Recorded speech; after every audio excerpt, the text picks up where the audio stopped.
Here we are down on the south coast, down in Hove tonight.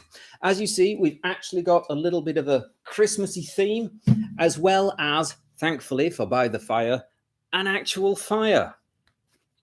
What more could you want? Now, has everybody got a beverage? Down here in bottom pinching, nettle whipping Hove. Because that's what it's all about down in Hove, apparently. And if you want to know more about that, you will have to keep listening. So this is a piece we all know and love. This is Pretty Girl Milking a Cow. No, that is the title. I'm not making this up. This is an 18th century Irish piece.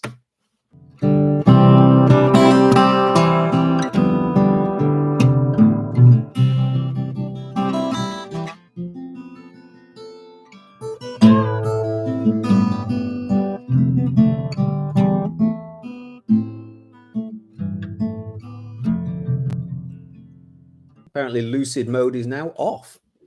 I'm not sure what I've touched. You may recall the story I was giving about how Devil's Dyke came to being. Of course, we've already talked about how Sussex is the devil's own county. Okay, one of the last places in the country to be converted to Christianity. Some say it was whilst he was fleeing, the Goldstone was thrown by him or knocked by him into the valley of into Goldstone Valley in Hove. And others say it was that he tripped on it whilst he was digging and was so annoyed he kicked it there. At the same time, he also created the Isle of Wight by a big blob of mud falling off and dirt falling off his hoof as he ran. This is serious historical stuff, so I'm not sure why you're laughing. Okay, so this is where the Goldstone came from. Now, back in the sort of 1800s and the Victorian period, of course, it had started gaining this reputation for having druidic powers. So it was attracting a lot of attention from the erstwhile Victorians, who, of course, just loved that kind of thing, and sort of devotees of druidism and that kind of thing. And they were all tramping across poor old William's fields and destroying the crops, which he wasn't too keen on.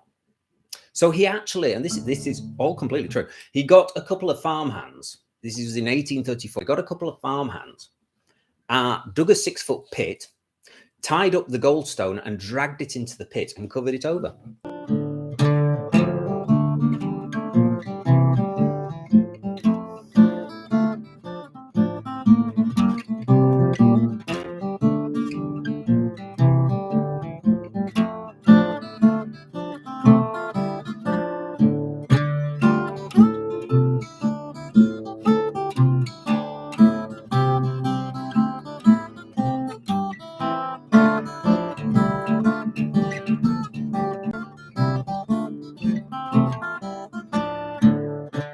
We're just discussing bottom pinching and nettle whipping.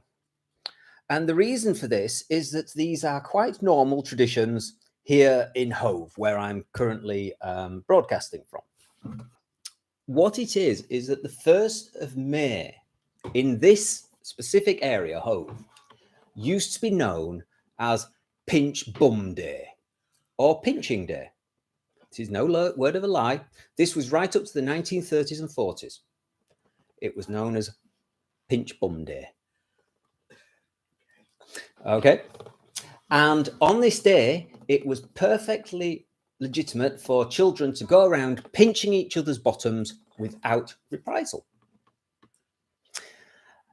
And the 2nd of May was known as Sting Nettle Day, when you could run around whipping each other's legs with stinging nettles, which apparently, although it was supposed to be only for the day, did actually tend to run into the following days as the nettles became juicier. So the question on everybody's lips is, why? I've got to admit, thinking of what King Charles II was like, I think he'd have appreciated the idea, I think, personally. So